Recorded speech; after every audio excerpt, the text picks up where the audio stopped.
on behalf of the Library Subcommittee. Please let me introduce today's speakers. Sri Shantonu Sen, who has graduated from Maharaja College, Jaipur, following his schooling from St. Xavier's of the same city, has been a lecturer in English in Hindu College in Pilani, following which in 1963 he was recruited as a deputy superintendent of CBI. Since then, he has held many important chairs, including DIG CBI Delhi Punjab Cell, Deputy Director, Joint Director of CBI. He is a writer who has published many articles in Times of India and many other prestigious platforms. I must tell you, if I had to read his entire CV, a lot of time would be taken. Welcome, Sri Shantanu Sen.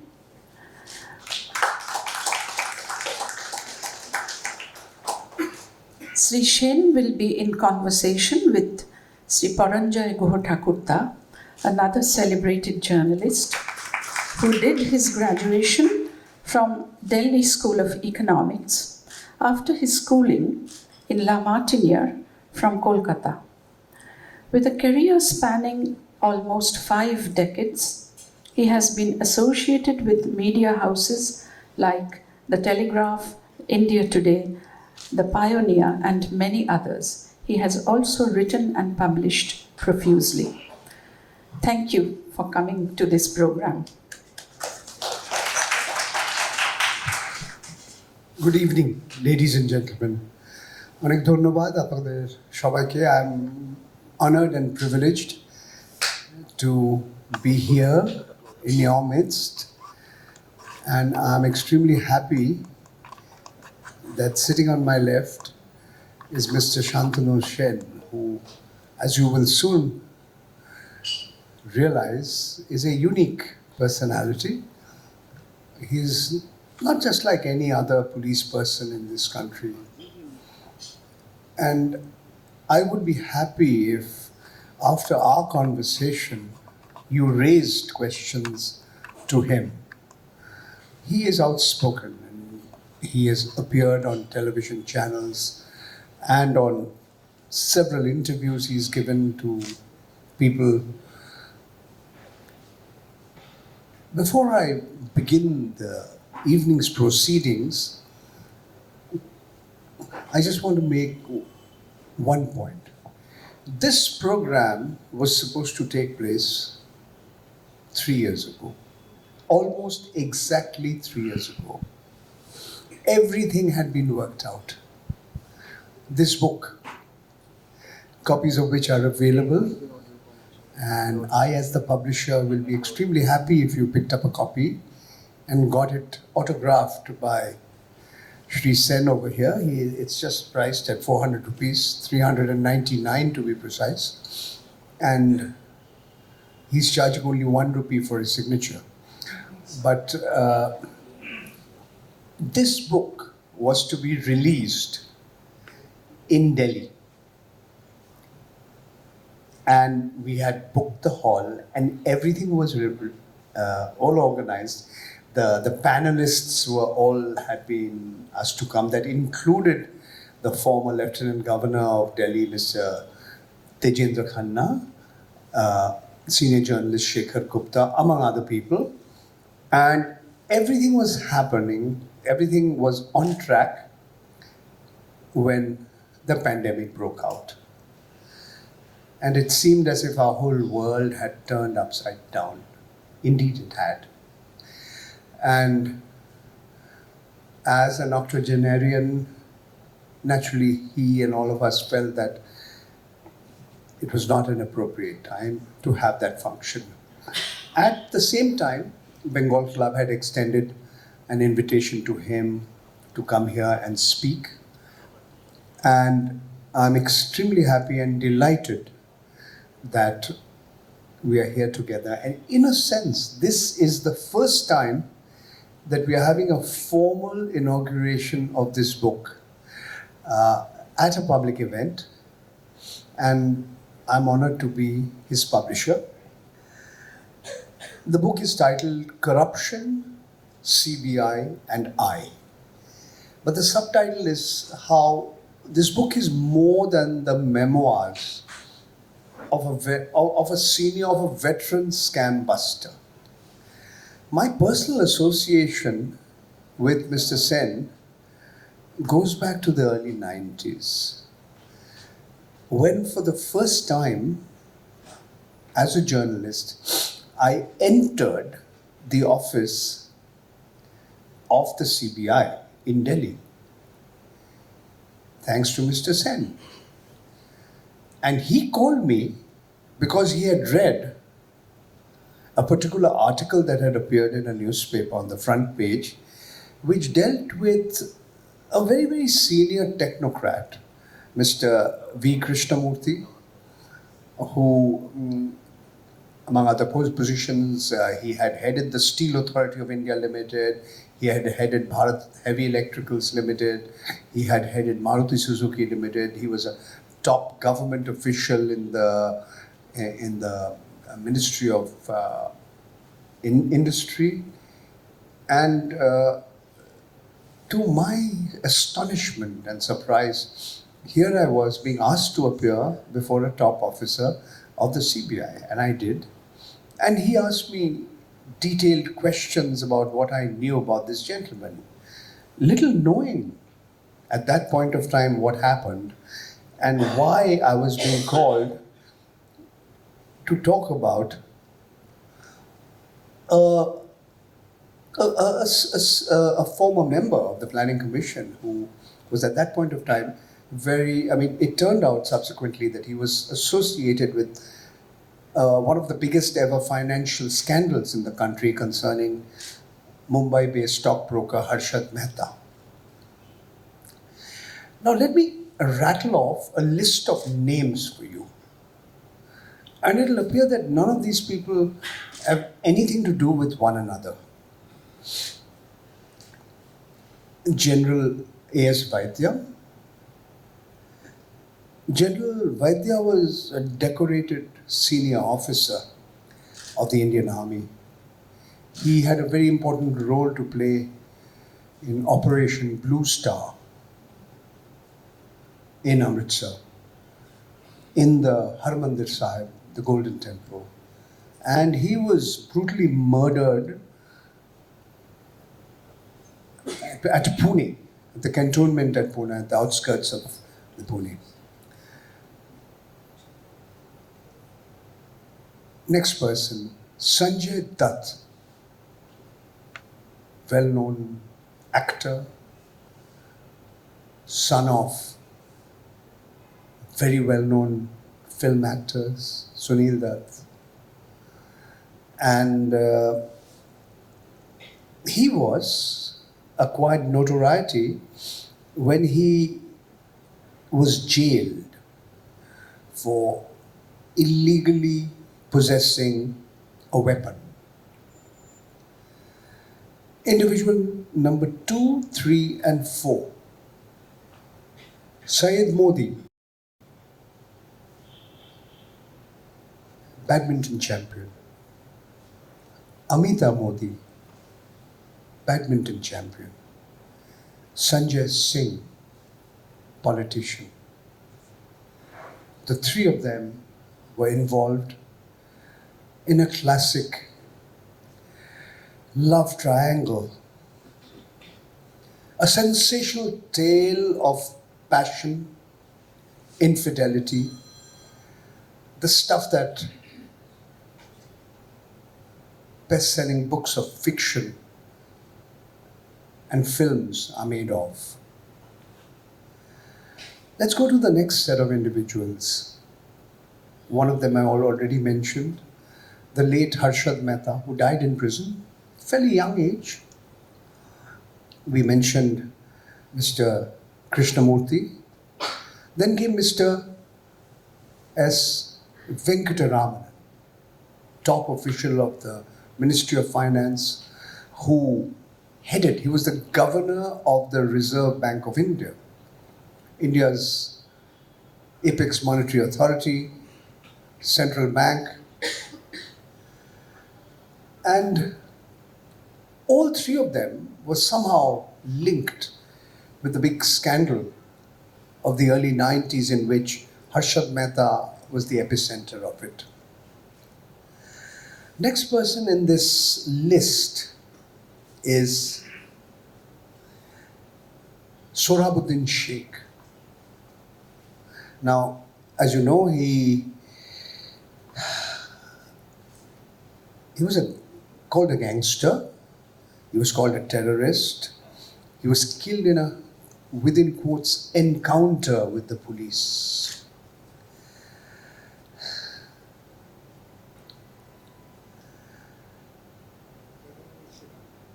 Sohrabuddin Sheikh. Okay. But you had retired by then, okay? Yaqub Menon. Am I got that right? Sorry, I stand corrected. Yaqub Menon was hanged, of course. We go back, flashback. Jayanti Dharma Teja, shipping tycoon, fled the country. People compare him with my classmate from La Martiniere, Vijay Mallya. There were some similarities, of course, and many dissimilarities. Kalpanath Rai, Union Minister, was accused of hobnobbing with terrorists and criminals.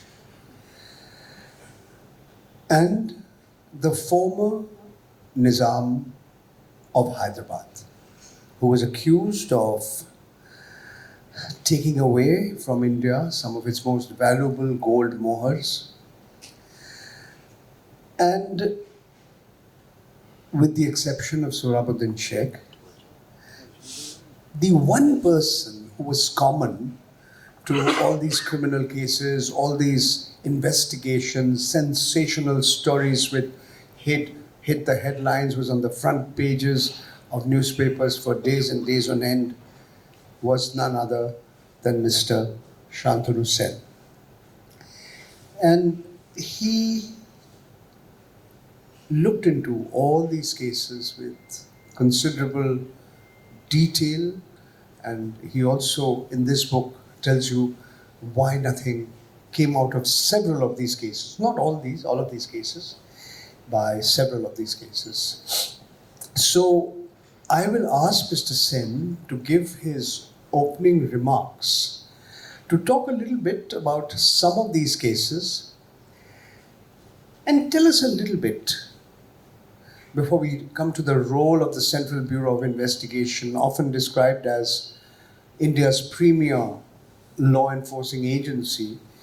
I want him to make a few general remarks and comments on why the criminal justice system in this country, why it works, when it works, and why it does not work. Over to you, Mr. Sen. Thank you. It is very interesting that I am here, because this is one club which I used to visit when I was in Delhi. And I had no idea that one day I would be speaking to the distinguished members of this club. So I'm grateful for the invitation, and I'm very happy to be here. Talking about CBI is an interesting subject for me, because I am one of the insiders of the CBI. Little bit of history will not go amiss. CBI, before it was named CBI, was the Special Police Establishment. And that began in 1943. See, the British ruled us for 200 years, and they had no intention of dealing with corruption in India. They made no laws to deal with corruption. In 1861, for the first time, they introduced a small law where if some public servant was cheating somebody, etc., he may go to jail for 3.5 years or he may fine. But when the war came, they found that the war efforts were impeded by corruption. And that is when they created the special police. This special police turned out to be a very good organization. It started working in 43 to deal with the corruption which impeded the war efforts, then went on to investigate big corruption in India right from 1950 onwards. Very big names were investigated: Indian civil service officers, Mr. Venkataraman, Mr. Ghosh, ministers, Shiv Bahadur Singh, Hare Krishna Mehta, Pratap Singh Kero. They were all investigated by the CBI. Many went to jail. Naram Teja was investigated. And this organization began to make a bit of a name for itself. When it made a name, the great rulers of our country then, who were men of great integrity, Jawaharlal Nehru, Lal Bahadur Shastri, they decided to look into the corruption which was existing in the country, and they created the Special Police Establishment to become the Central Bureau of Investigation. So CBI actually began in 43 as Special Police and continued. Now, how do I get into the picture, and why have I had to write these books? I hold that CBI was not vulnerable to political interference for the first 30 years of its existence.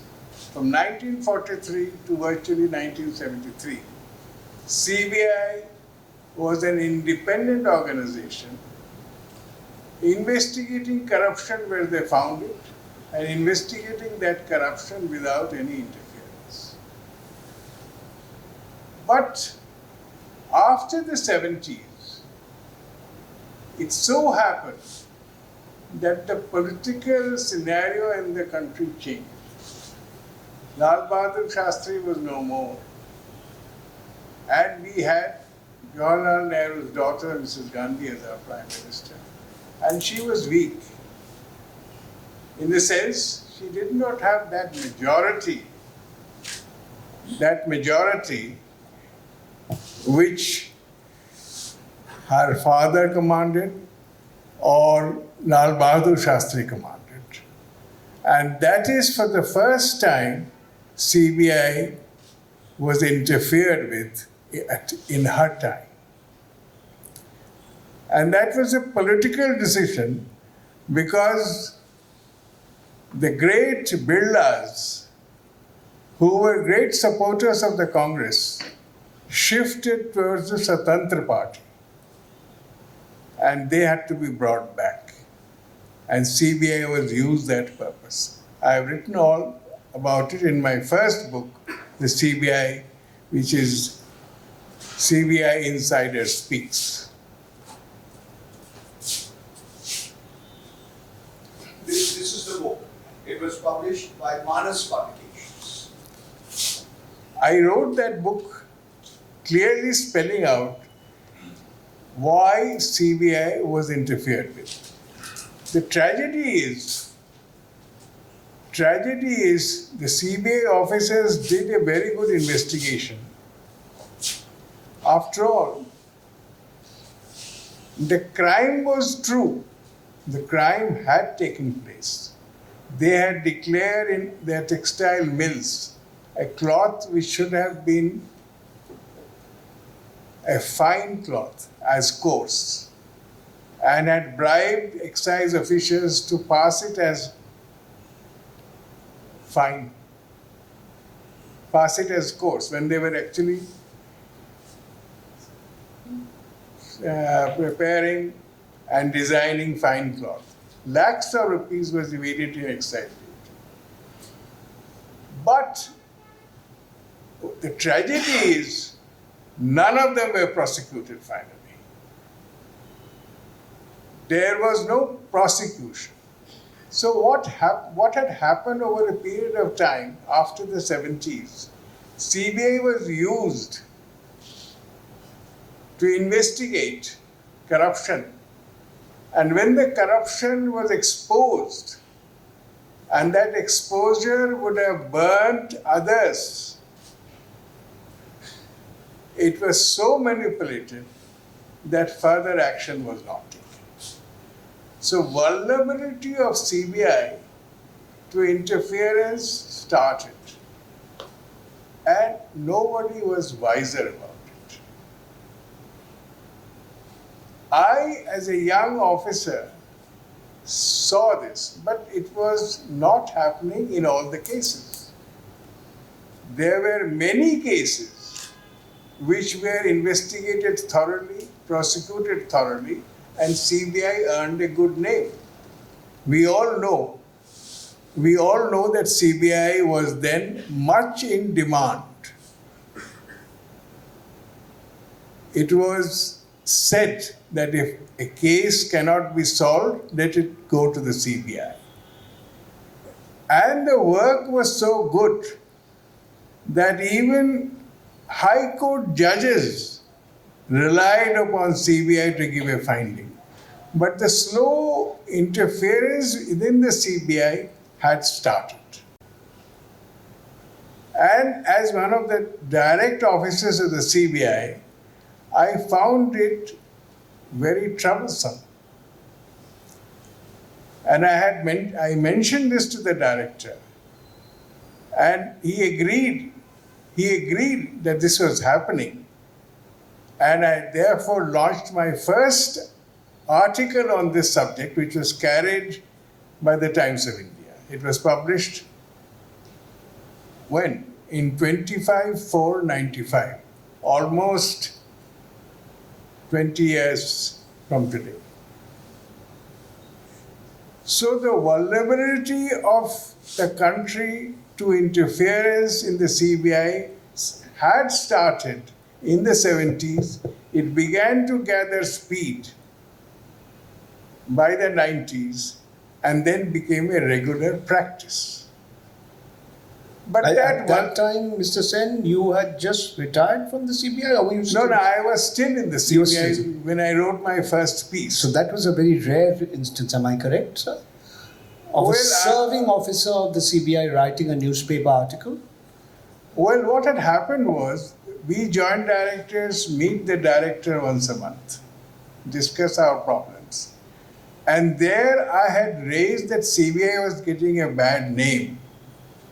There was this interference and CBI was not responding.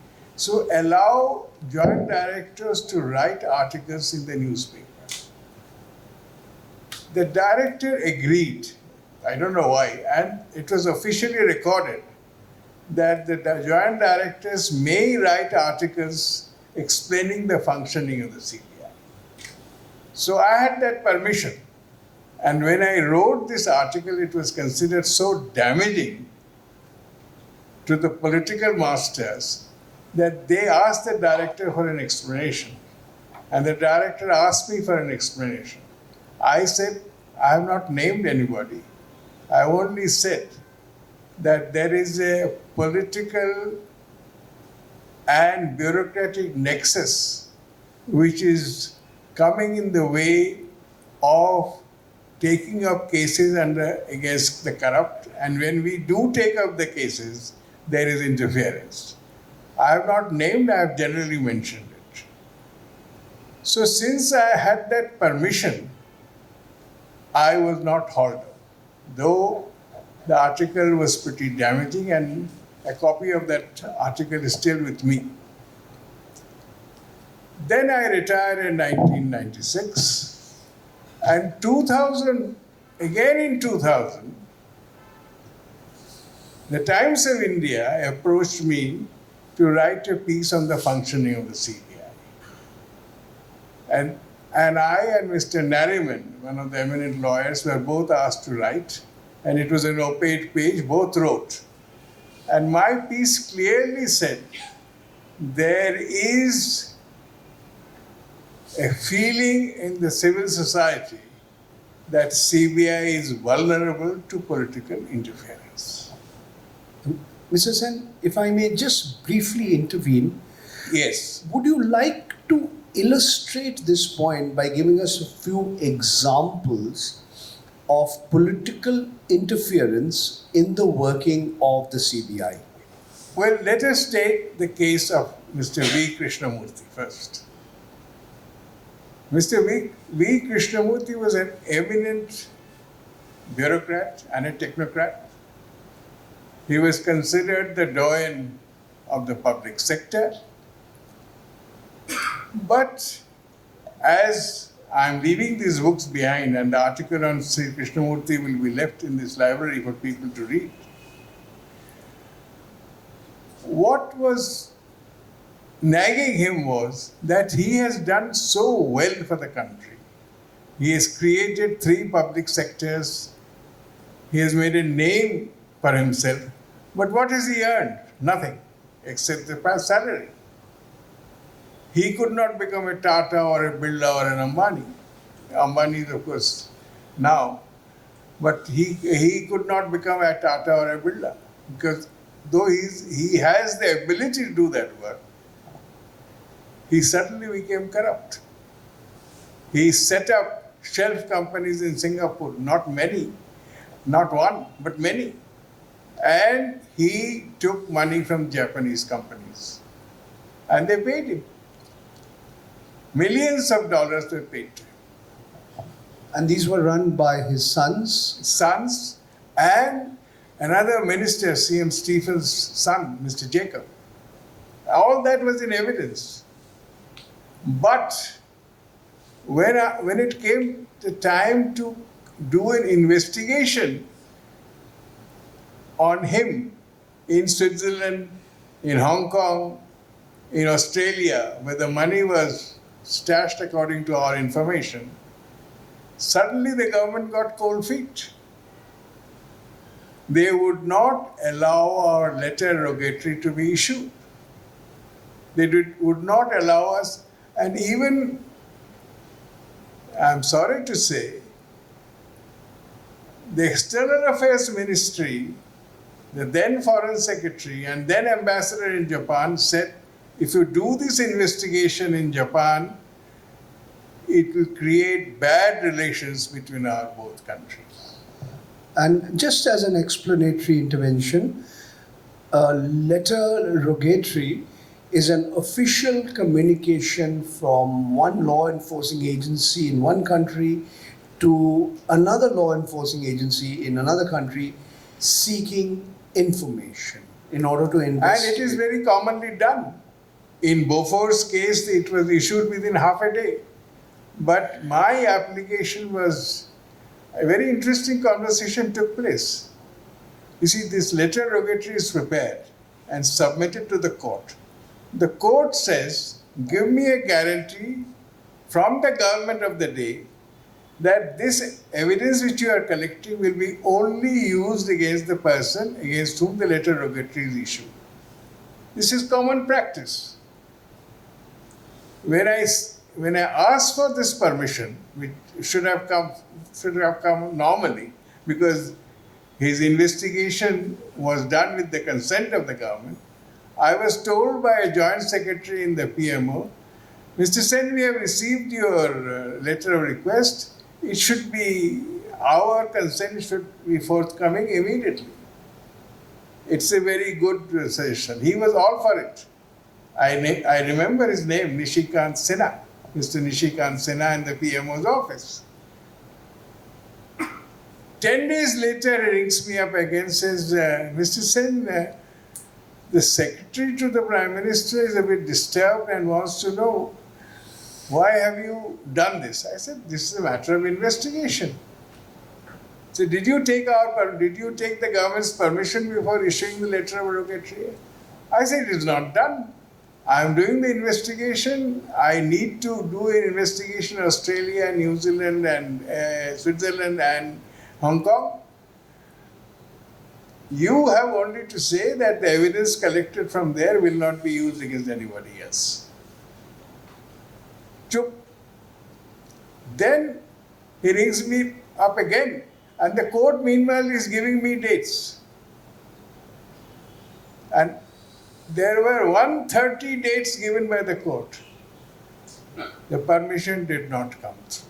Because by that time they knew that the material collected will backfire, because he has, after all, not used the money himself. So vulnerability of CBI started because after the investigation goes on for some time, and all this is in my books, and I'm leaving these books here for people to read, that we are not just getting Krishnamurti, we will get others in the net. Then take the next case, the Hawala. Jain Bandhu's Hawala diaries, which also I investigated. There were so many politicians named, and this diary was not actually a diary, it was a book of account. There were debit credit entries. And investigations had to be done, and investigation was done. But at a certain level, they say it will backfire against other politicians. And the investigation was stopped. And even the court did not see that as evidence, because very cleverly CBI was made to put up the weakest case first. Case against Mr. Advani. In fact, it's interesting that Mr. Lalkrishnan Advani, who Home Minister of the country, Deputy Prime Minister of the country, who is now in his 90s, he resigned. And another person whose name came, who also acknowledged his relationship in the Jain Hawala case, was Shri Arif Mohammad Khan Janab, who is the governor of Kerala. Right, sir? Right. Please continue. Our governor here was involved. Even his name was mentioned. He is now the Vice President of India. But all those cases were finished. Mr. Jagdeep Dhankar. So the vulnerability of the CBI to interference was there because after the investigation started and many things were exposed, the government felt this exposure will harm people whom we don't want to be harmed. So came the single directive of Rajiv Gandhi. He said people who take decisions should not be investigated without my permission. Mr. Navithan, I think, he went to the Supreme Court. That order was quashed. Vineet Narayan, he's a journalist. Yes. That was quashed. That order was quashed. It was considered discriminatory. Then again the CVC was amended by the Vajpayee government. Again that was quashed. So CBI was free to investigate because those orders were quashed. But now CBI is no longer free because we have an order now that no case of corruption will be investigated unless the government clears it. That is the law. This is the amendment to the Prevention of Corruption Act. This is the law which has been passed on the 26th of July 2018, and both the opposition and the government are actively supporting this law because they rather have the government to deal with than the CBI. So I think it's a left-handed compliment to the CBI. That CBI as an investigating agency still continued. As you know, the police can be interfered with and is interfered with. But success of interfering with the CBI was becoming increasingly difficult. Okay, I'm again stopping you for a minute. Mr. Sen, besides this amendment to the Prevention of Corruption Act, which has been one of the contributions of the government headed by our Honorable Prime Minister, Mr. Narendra Modi, I want him to elaborate at some length of where the CBI is today and why it is today. But before I do that, I want you to just talk a little bit about some of the more, what should I say, dramatic or sensational cases that you dealt with. And specifically here, let me ask you to elaborate a little bit about what happened to the love triangle, Saeed, Amita, Sanjay, love triangle. That's an investigation, I think, which I took up in 1988. You see, I should not have taken up that investigation because I was in charge as DIG of terrorism. I was dealing with terrorism in Punjab and terrorism in other parts of the country. Suddenly, this report of Syed Modi being murdered in cold blood in Lucknow before the Babu Singh Stadium came. And it was thought to be a murder by terrorists. So the CBI asked, Director CBI asked the Punjab cell to take up the investigation. Once I took up the investigation, and after a few days of investigation, I saw there were no terrorists involved. It was a case where there was a relationship which had gone wrong, and as a result of this relationship going wrong, Syed Modi had been murdered. And a lot of luck came to our help. One of my SPs, I remember his name, very fine officer, A.W. Digvekar. We reached the place a few days after the incident. And how did we reach to the murderers? He began to roam around the scene of crime, especially when the murder had taken place, that time of the evening. And what he saw there was that those who plied rickshaws were gambling. And what was their gamble? Gamble was they would say, 4 of them, come give a number, 4 digits.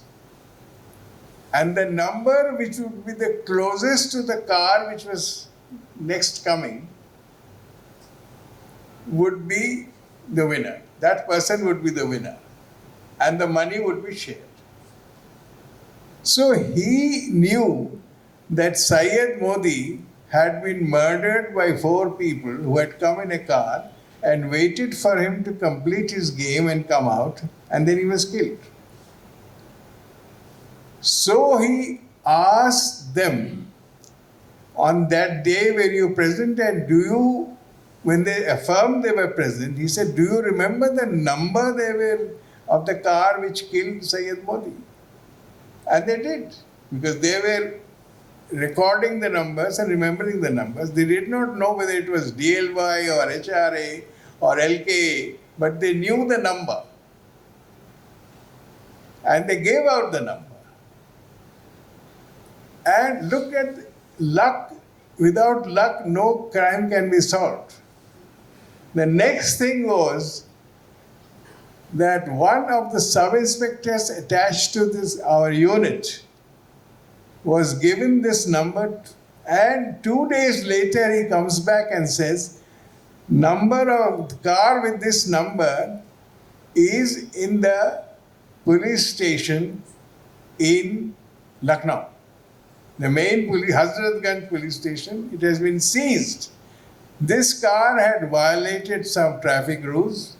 It did not have the papers, and so it was seized. Whose car was it? It was a car of a contractor. We called him. He said, I didn't have this car. This car was with Mr. Akhilesh Singh. We call him and we find out that he is a don of the area, and he had taken this contractor's car to organize the killing of Syed Modi at the behest of Sanjay Singh. We had the evidence, we prosecuted him, but look at the political interference which I mentioned in my book. Who was our Prime Minister? A very honest man, Mr. V.P. Singh. And Sanjay Singh was married, though he was having an affair with Amita Modi. Sanjay Singh was married to V.P. Singh's elder brother's daughter. So V.P. Singh came to his rescue, the judge was transferred, new judge was brought in, He discharged Sanjay Singh and Amita Singh, but prosecuted the four killers who killed at the instance of Akhilesh Singh and Akhilesh Singh. 5 of them were prosecuted.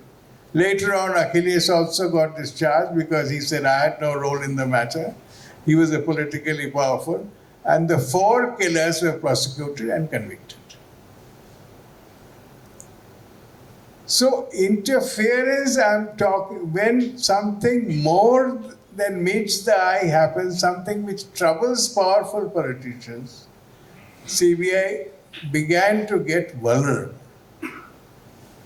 During the time of Pandit Jawaharlal Nehru and Lal Bahadur Shastri, even people like Dharmateja could not escape prosecution, could not escape conviction, though Dharmateja was very close to Jawaharlal Nehru. It is he who got him the loan, but there was no interference. Mr. Nehru got the blame for making available funds to him. But the interference slowly started, and today, while the CBI continues to be the premier investigation agency of the country, legally it has been shackled, because legally today it cannot take up any investigation without the clearance of the government of the day. And not only CBI, all anti-corruption agencies, wherever they are. Okay, I'm going to come to this in a short while from now. But you know, this book by Mr. Sen is so rich with anecdotes that I want you to recall one or two. These were the days before the CBI, you can say, became a prisoner of its political masters. There's a fascinating story about the former Nizam of Hyderabad and how he had tried to take out gold mohurs from India. So I'll request Mr. Shantonu Sen to briefly tell us the story. It is not, the full story is in this book which I wrote after I wrote this book. The Mughal mohurs, the missing Mughal mohurs. I'm leaving this book behind also, you can read it. These Mughal mohurs were worth about 16 million US dollars. One was minted by Shah Jahan, one was minted by Jahangir. How rich we were. Actually, Shah Jahan, Jahangir had minted 2 gold mohurs made of 1,000 small mohurs. One was given to the Iran Badshah as gift. We could give those things. And one went to the Nizam's ancestor because he was the viceroy of Mughal hegemony in the south. And during the war, internecine war, this viceroy had given immense help to Aurangzeb, with whom the coin still was there. He gifted this coin to him. When the Nizam of Hyderabad surrendered his territories to the government of India, he was allowed to retain the properties which he listed out. Whatever properties he listed out and the government of India agreed that were his property, he was allowed to retain. 2 gold mohurs, one of 1,000 gold and one of 100 small gold mohurs, were not listed. So the government, when it found out that these gold mohurs, way back in 1989, the government found out that these gold mohurs had been auctioned by the Nizam through a bank Indo-Suez in Switzerland. The ambassador, the Indian Foreign Service man, reported the matter. And the government wanted to seize these gold mohurs, claiming that they were stolen from India. Unfortunately, The Swiss government says we do not consider this as theft. Why? Because these gold moors were never in your hands, were never with you. He retained it and you did not know about it. So our efforts to recover these gold moors failed. That is the story which Paranjoy is talking. Yeah, and I was just a little perturbed when he said he had nothing to do with the Sohrabuddin Sheikh Kausar murder case, but he was very indirectly involved because it's a case of witnesses and investigators and them not being on the wavelength. I'm not going to tell you anything. I did not. So I have written in this book That's about stories of CBI where I was not personally associated, just to show how the CBI is to function. Correct. So I stand corrected. He was not directly involved, but he illustrates the book with several instances. Okay, I'm tempted to ask him many questions, but I'm going to leave some time for all of you here to ask him questions. But I want to have a last set of questions for Mr. Shantonu Sen. And this is where we come to where the Central Bureau of Investigation is today. And I must say something on a personal note. I'm truly honored and privileged that when I showed Mr. Shantanu Sen the manuscript of the book that I had co-authored and published, this is on the Rafale deal. I was amazed. He wrote an amazing, he not only read through the manuscript, it was a thick manuscript in printed form, it's over 500 pages, and he went through it and he made a wonderful comment. But it was around that time, and many believe that the Rafale deal could have had something to do with what happened. We saw some things that have never happened in the history of this country. You had the CBI head, the director CBI, and his second in command having a fight in public, open fight, accusations flying through the media, each accusing the other of allegations, of being hand in glove, being connected with individuals and others who were being investigated, against whom allegations of serious financial misdemeanors, criminal offences were pending. But it didn't stop there.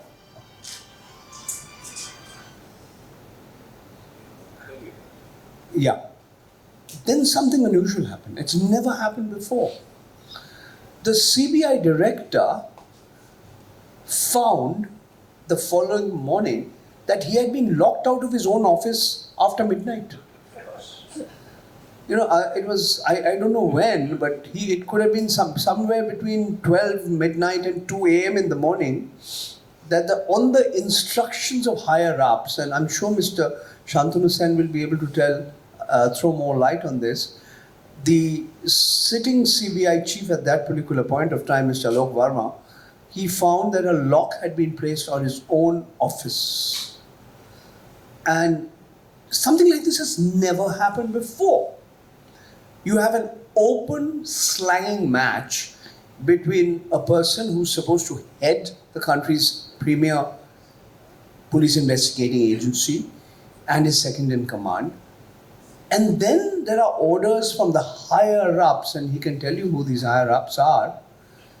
The CBI chief is locked out of his own home. Locked out of his own office. And then in the morning, he suspects he's being spied on. And the spies are spying on the person who's supposed to be the big investigator. I mean, it's bizarre. I mean, it's never, something like this has never happened before.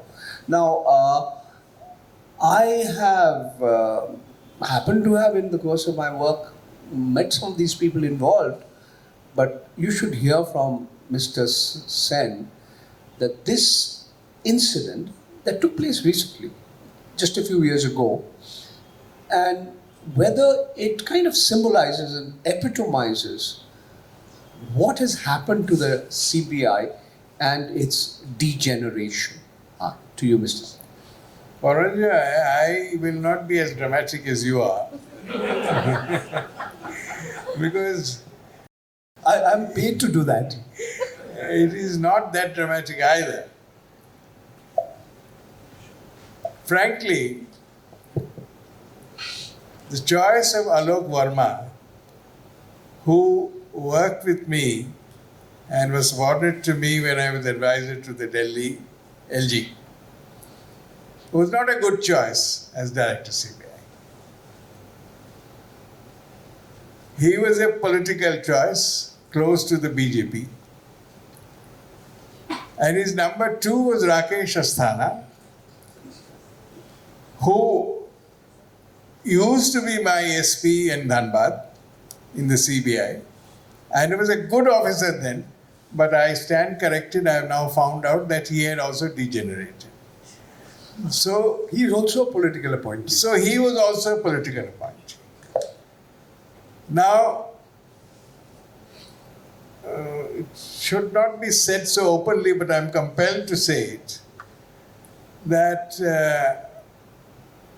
Rakesh Asthana was opposing the induction of 4 inspectors from Delhi police into CBI, who were the choice of Alok Verma.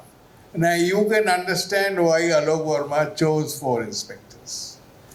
After I have said that Alok Verma himself was not a good selection.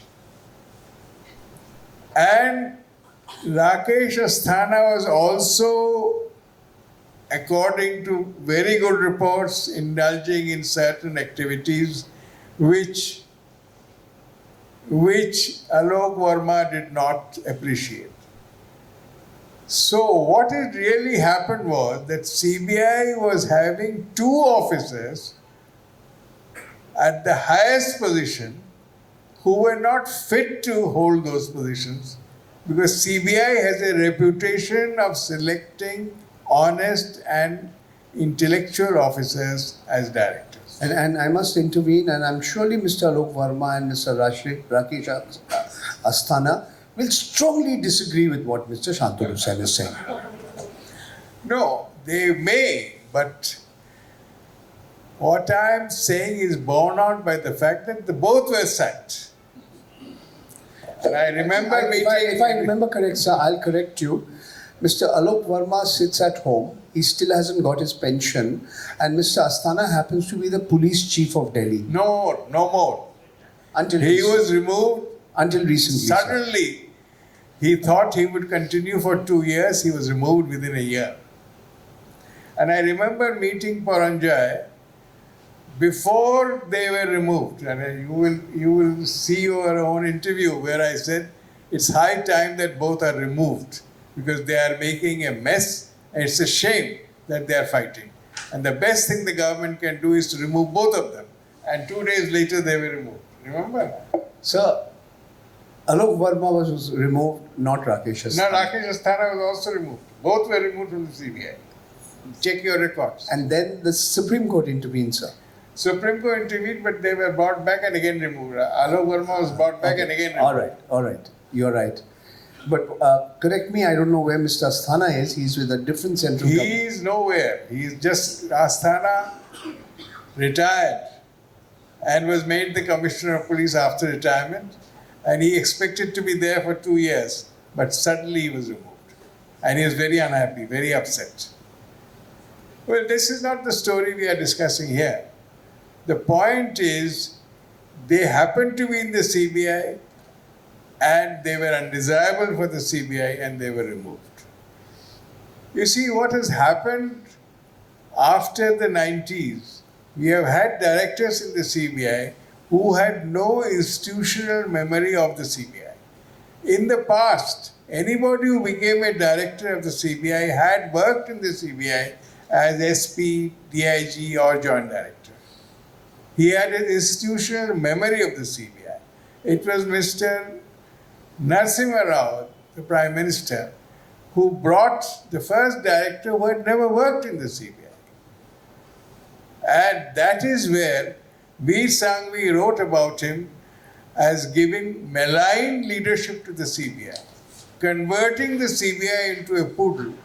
So what is happening to the CBI today is what started happening to the CBI in the 90s. It is not something, though many people may criticize this government only, but the vulnerability to CBI to political interference started in the time after the demise of Lal Bahadur Shastri. It started in a small way, and I have mentioned this in my articles because my articles were written way back in 1995 and 2000. This government was nowhere in the picture. This government has made it legally to do so. They were doing it without any legal powers in there. And now the CBI has become a tool in the hands of the government. It has not lost its acumen to investigate. It cannot lose that because people are there only for the purpose of investigation. But they have no choice in selecting what they should investigate.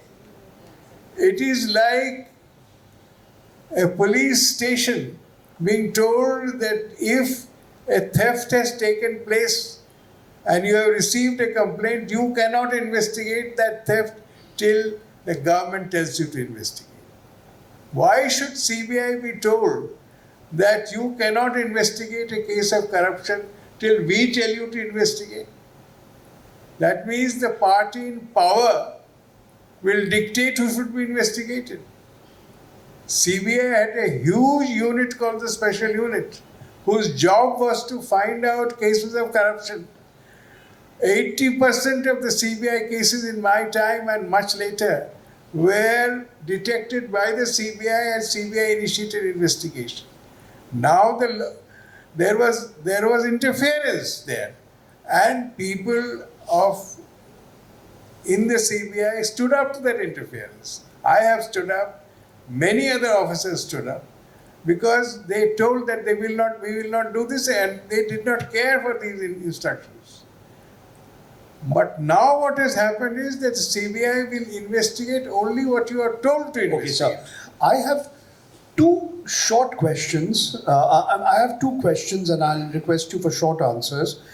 And then I'll throw open this discussion to the floor, because I have been told that we can't go very much beyond 8:15, though I'll be happy if we can continue for a little longer. The first question that I have for you, sir, I have two concluding questions. One is that the recent set of amendments to the Prevention of Money Laundering Act, the PMLA. Now, I don't know about it. No, I'm not saying. I'm not. About the prevention of corruption act. I'm going to ask you in a different manner. I've said, according to me, not just me, several people, the recent amendment to the PMLA, the Prevention of Money Laundering Act, has given certain powers to the Enforcement Directorate and the officers of the Enforcement Directorate, which even the CBI doesn't have. You know, the power to declare, seize assets and declare them as proceeds of crime, the power to arrest a person and not provide the equivalent of a first information report for 1 month till that person is behind bars, and so on and so forth. So I want you to make a very general comment. Yes, I'll explain that. Look, Okay. The Enforcement Directorate is not a police office. So it is not restricted as the police is. It can arrest, it can record statements, and that statement which it records can be used against the person. Police officers cannot use the statement made by a person before him as against him. He has to say that in court only. So they are two different agencies. They only investigate Money Laundering Act, and they have explained that they do not initiate any cases of their own.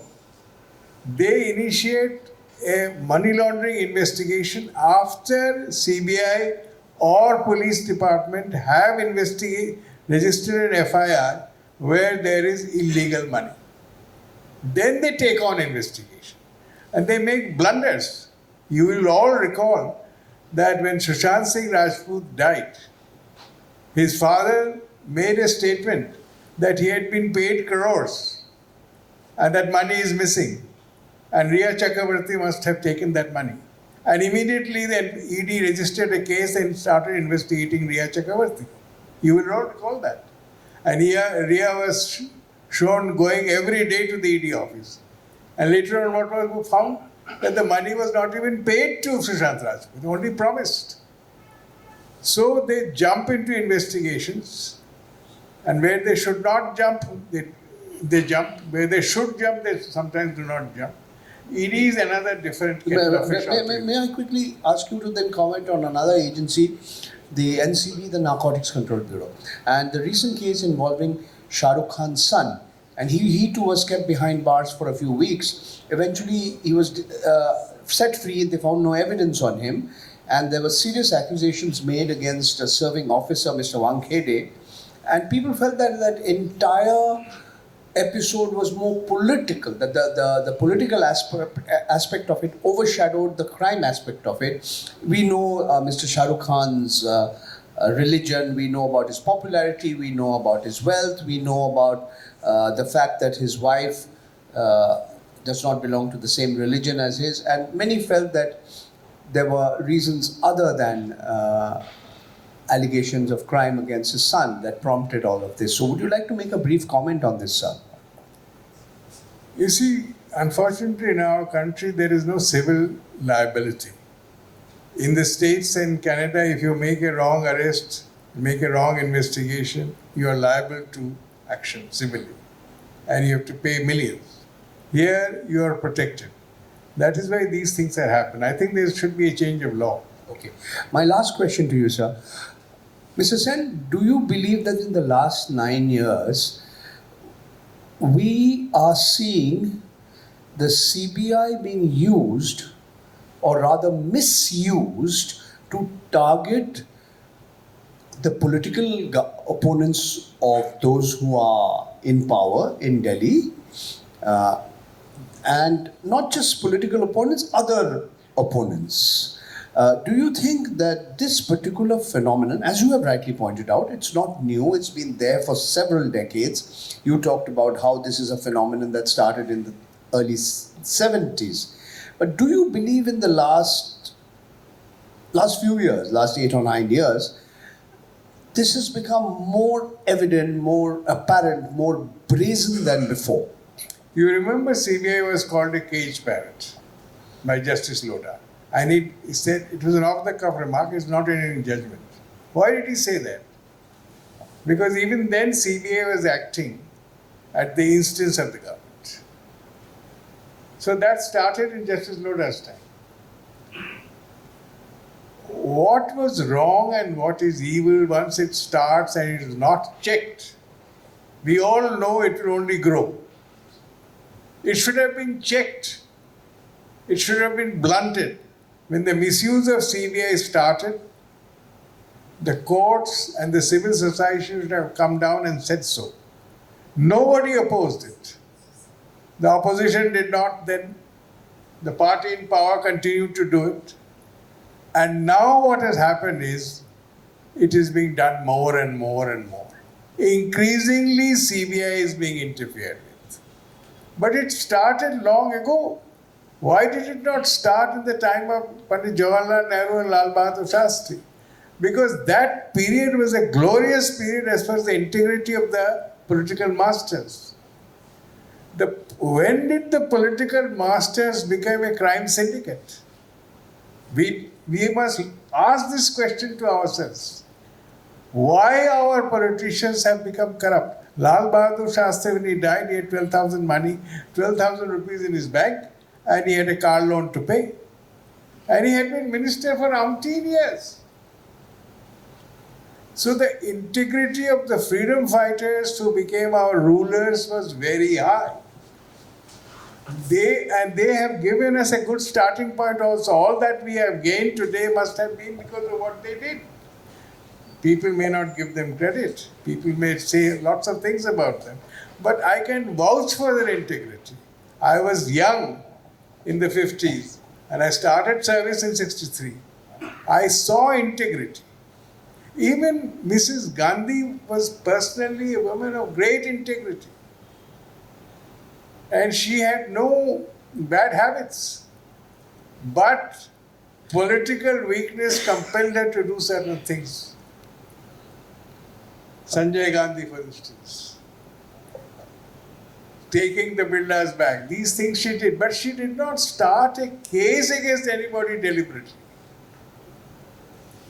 That started later, when we had people of straw, men of straw, as Winston Churchill said, that the future rulers of India will be men of straw.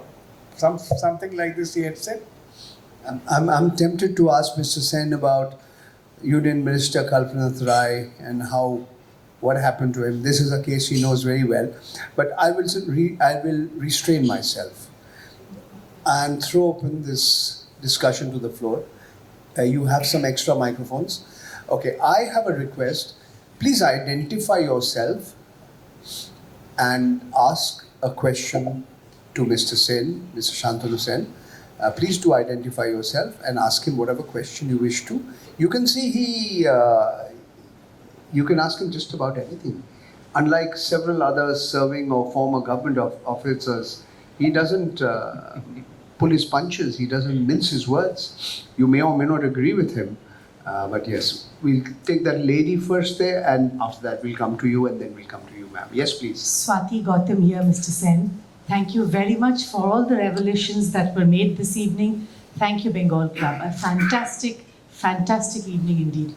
My one-liner is this. Why has the 2018 order of the present government debarring the CBI from taking on any case but what the government expects it to, being challenged in the court? If it has, then what is its current status, please? You will be very surprised when I mentioned this fact to a lawyer whom I know very well, and he's an eminent lawyer.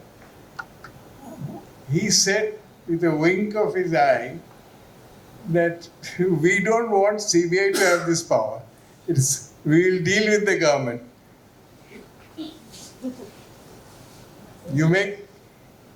He is not willing. I said, look, if you have to challenge before the Supreme Court this 15 opposition leaders being investigated, the 15, that 95% of us are being investigated. There were representatives of 15 political parties. 15 political parties. Come with an individual case. I said, this is your case. This law is not equal application of law. You can't say to a police officer that you can't start an investigation. Can you say that to a Thana officer that this theft has occurred, you can't start this investigation? Or can you even say this is a crime of rape in the house? The mistress will be investigated by a DGP. The maid will be investigated by the SHO. This is what they have done by the SOP. But no opposition is willing to take this up as a challenge. So far. Why? I don't know the answer. We can only guess at the answer. You can quiz Mr. Sen personally about some well-known industrialist from Kolkata who he has not named, and some very, very interesting cases of how he found, personal matters intervening in, it's like... No, let them ask their questions. Please. Yes. Gentleman here wanted to ask, there's a Somebody gentleman here. Yes, Please.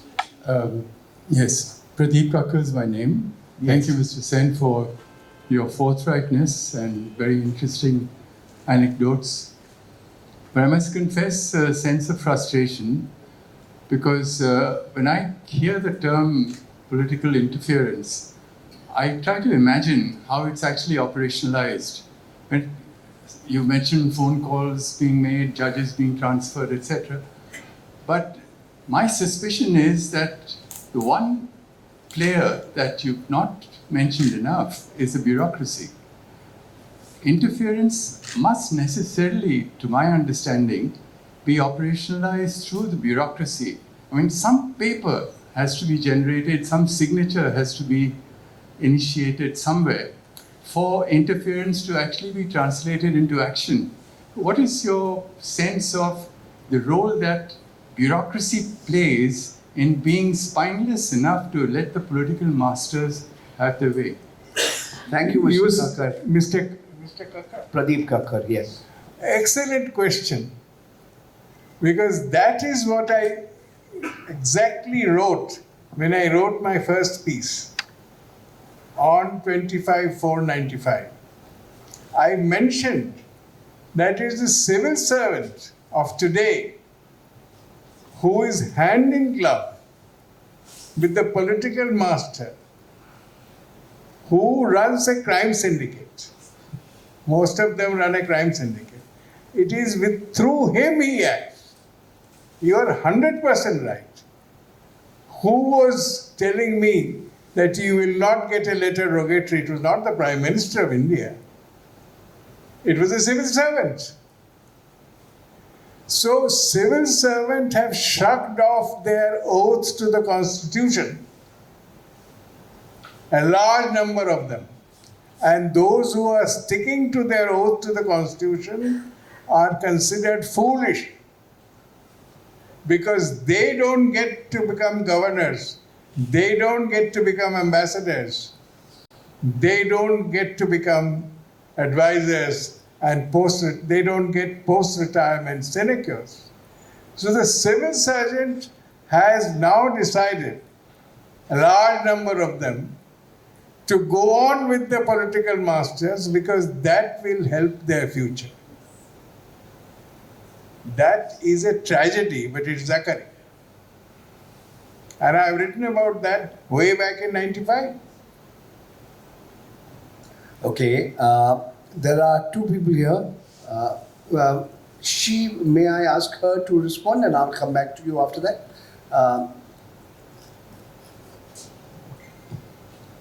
Yes, please.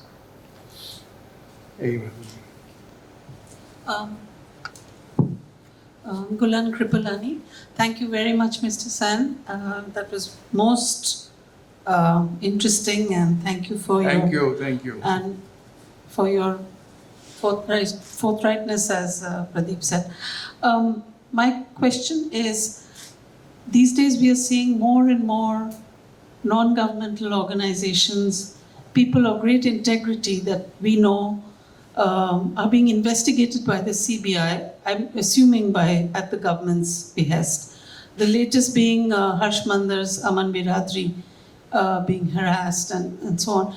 What recourse do people have when such things happen? And what is your view of why this is happening? I mean, we know why it's happening, the big picture, but is there anything one can do? Because any protest seems to be responded to by CBI coming in and starting an investigation, which lasts years. It's happening. I know Harsh Mandar is facing investigations. So many people who have done good work are facing investigations by the CBI. You see, any one of us can face CBI investigation. Even I can. Because in your life, we do commit errors. We do not commit crime. And if these errors and mistakes are taken up as crime, how can you stop the CBI from doing it? Unfortunately, our courts, we should have better responded to this sort of action by our enforcement authorities, haven't stood up to the challenge. If they have, they are very slow about it. And the challenged person always finds recourse to postpone his own indictment by the court by taking adjournments. So it's rather frustrating. But I still feel that those who are doing good work, like Harsh Mandar is,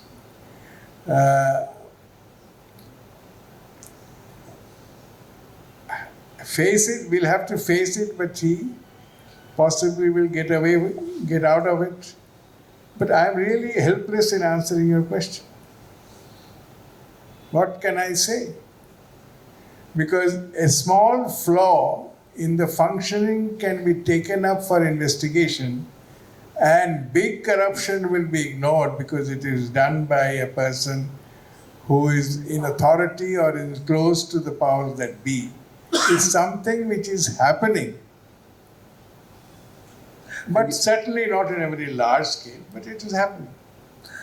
You know, it's very interesting you asked this question. And I was just flipping through this book, revisiting it after a few years. He talks about the first bureaucrat who was jailed for corruption way back in 1953. Nobody remembers him. What was his crime? What was the illegal gratification he got? A few bottles of whiskey. When you look back upon it today, Mr. Venkataraman, he remembers the name. I remember the case because I was not even born in the CBI then. It was a case of 50s. He was an officer of the Indian Civil Service, and he was in the Commerce Department. And what he was taking was largesse. Any work doing, he would take some money. And that was considered corruption, and he was investigated and jailed. Mr. Ghosh, another Indian Civil Service officer, was dealing with Burma refugees. He made some money which was meant for the refugees. They were prosecuted. You know, there was a lot of what is thought now to be a minor left of the right hand doing something which the left hand does not know, was then considered very serious. Mr. K.D. Malviya, the son of the great Malviya, he was in our ONGC. He is the discoverer of oil in this country. What he did take was 10,000 rupees from Sirajuddin. He took it as check. It came into his bank account. He was dealt with. He lost his job. That was the standard those days. Now we will think, what a joke. And incidentally, I'm just mentioning, Mr. Sen had an important role to play in the investigations concerning the Bombay blasts, not just Operation Blue Star. Several other important investigations of that kind. You wanted to ask a question, please? Yes. There are a lot of instances. But please identify yourself, please. I am Dr. S. Gupta. There are a lot of instances of failure in investigation or inconclusive investigations. Do you attribute all those failures of CBI as for political interference? Like just an example, the Nobel stolen from the Vishwabharati Museum. There are plenty of instances of CBI failure. Oh yes, CBI has failed to detect many cases. CBI is not omnipotent. It has failed. And you would know in life, the one who tries will also fail.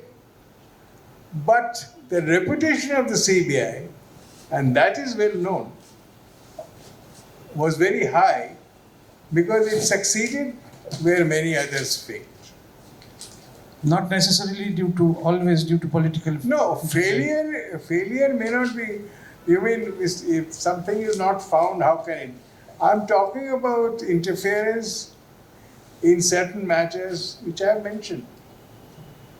But there is failure. I remember a case of kidnapping, which the Delhi police failed. It was given to the CBI, and for 2 years CBI worked hard to find out the boy who had been kidnapped.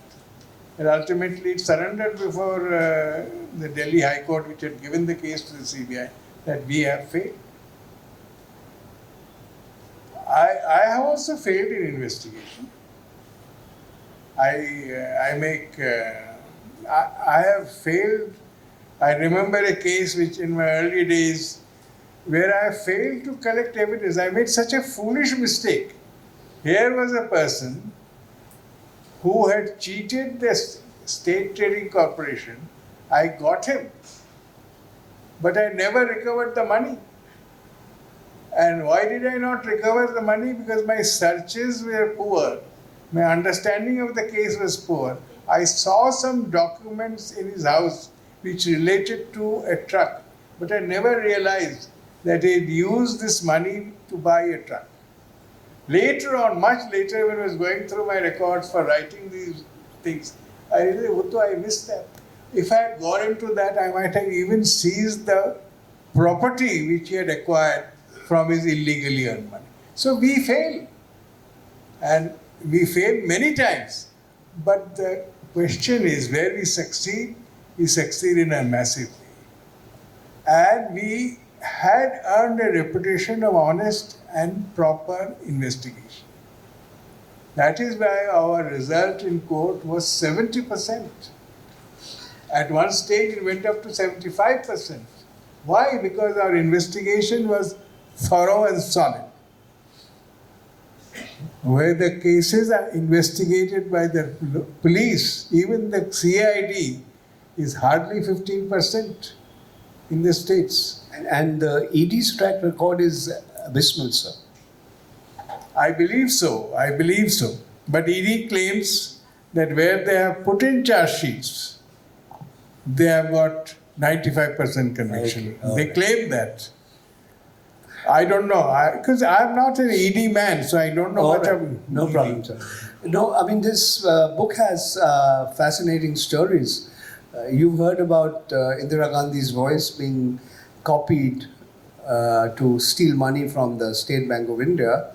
There's a fascinating story here about a junior officer of the Indian Railways who forged the Prime Minister's signature and was eventually caught in a school run in Bokaro in the steel plant. I mean, there's some amazing stories how what happened when he actually confronted his wife. I mean, so this is not just about crime, it's not just about... No, I have tried to write about cases which I have investigated and not left it there. I have waited till the case is concluded in court. Because a detective in fiction is greatly successful as soon as he detects the case. Whereas Sherlock Holmes or Agatha Christie, they make their names after detection.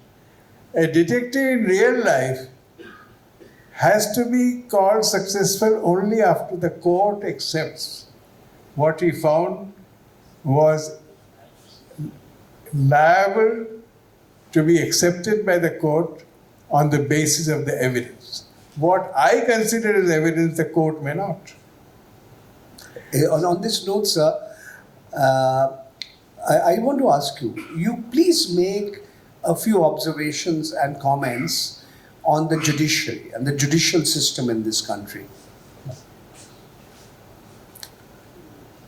Overall, we have had good judges. Judges are very, very harsh on the evidence because as they do believe that 100 men may go out, but no innocent man should be convicted. And we have many cases of people convicted by the trial court be let off by higher court. I have come across judges who have been corrupt and influenced, but I have also come across a large number of honest judges.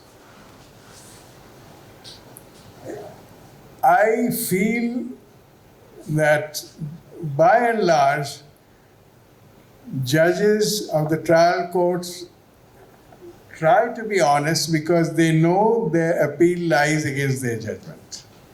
And they fear a stricture from the higher courts, like the High Court and the Supreme Court. But it is damningly slow, horribly slow, and very painful. Take the urea scam, for instance, the famous urea scam, where 133 crores went out of the country without a single gram of urea coming into the country. And the involvement of everybody in the ministry, the minister, his son, etc., were exposed. How long did the trial take? Can you please name them, sir? 23 years the trial took place. Please name the minister concerned. Well, there was the chemical and fertilizer minister, Mr.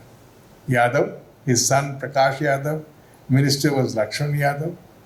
He had one who initiated. Urea was coming into the country. It was being bought by the MMTC. Suddenly they decided to have another canalizing agent. They brought in the national fertilizer, and it went into an agreement with a tourist firm in Turkey who claimed to be a seller of urea. And how much money? They paid him 133 crores, they paid him advance.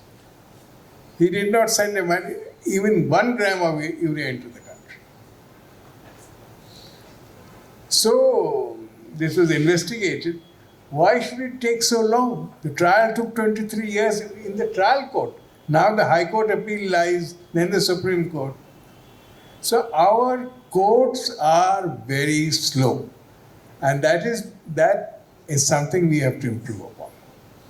Okay, it's a cliche to say that justice delayed is justice denied, but that's the reality, as Mr. Sen tells you. Are there any other questions? It's almost 8:30. It's a few minutes to 8:30. Are there any other questions? Now there. Yes. Last question. Positively the last question, Mr. Kakar. To ask a second question, Mr. Sen, if you were to make one change that would ensure that the CBI is insulated from political interference, what would that change be? Just one thing in the way the system is set up that prevents CBI from being interfered with. Today, CBI is not being interfered with. CBI is being asked to investigate only those cases which the government in power wants it to investigate. So, and there also, I suppose, you may be right, during their investigation there may be interference, isko arrest kar lo, isko chhod do. I don't know how we can stop it. The change which can be brought about is if the courts start monitoring, I thought. But even the courts are influenced these days. So that is a question we must think about. This point, I have often thought of it. Can we really bring about a change where any agency which is powerful will not be interfered with, because it is the powerful agency जिसको ज़्यादा interference होता है. People approach. Interference can be an approach. Interference can be twisting of the hand. Interference can be through bribery. Interference can be by assuring the person who is investigating of a lucrative assignment. How can you stop it? I won't talk about a case, but everybody knows that the person who dealt with the riots and exonerated everybody ended up as, he's a police officer. He ends up as High Commissioner in Cyprus. At the He's age of talking 80. about the Gujarat riots. Now he goes there and he gets into the foreign service. So how can you really, if you are a human being, जैसे एक ज़माने में मारवाड़ी बाजार में कहते थे ना, वो खाता है तो ठीक है, उसको हम विन ओवर कर लेंगे, खाता तो है वो. अब कोई civil servant wants a continuous service, continuous sinecures, उसको मिल जाए तो वो करेगा. You don't want to name our Honorable Rashtradoot in Cyprus? Doesn't matter. He's no longer there. Yes, he was there for a while. 5 years. In India, we have a very nuanced view of corruption. Brushed होते हैं लोग, अलग-अलग तरीका का brushed होते हैं. There are different types of corrupt people. Like there is the corrupt and efficient, and there is the corrupt and inefficient. वो पैसा खाता है मगर वो काम तो कर देते ना. हाँ, ये भी कहा जाता है. और ये भी अरे वो पैसा लेके काम तो करता है. और देखिए क्या कितना खराब आदमी है वो. Today what is पैसा happening? खा के काम नहीं किया इन्होंने. Today what is happening in UP, for instance, If you're highly popular, you become the mafia. You do not follow the law, and you are highly popular. So, कोई जवाब नहीं है काकड़ साहब इसका. There is no real reply. Human nature being what will happen. Thank you so much, Mr. Shantonu Sen. His book is littered and peppered, I should say, with anecdotes, human side. It's not just the judiciary, it's not just the police, not just the civil service, not just the police persons, the human beings behind them, people with emotions, they also come out in this book. In an unabashed manner plugging this book.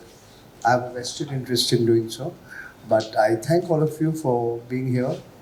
And I would thank Bengal Club for giving us this opportunity. I hand over to Yes, him. I must also. I've been very well looked after, extremely well looked after. I'm so happy. Mrs. Shengupta has been very kind.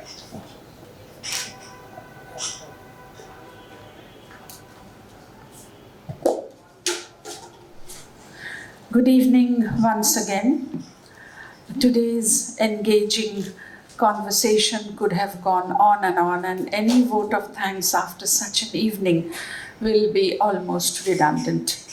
So, just as a formality, the President, the Chair, and the members of the Library Subcommittee join me in thanking Sri Shantonu Sen and Sri Paranjoy Guha Thakurtain for giving us this wonderful evening where they had been talking to themselves. And finally, questions were asked. Thank you all for being such a wonderful audience. And more than that, thanks a million for those questions which did not have any answer. It's time for me now to call upon our librarian, Mrs. Shebonti Shengupta, to please do the honors to today's speakers. To Sri Shantonu Sen.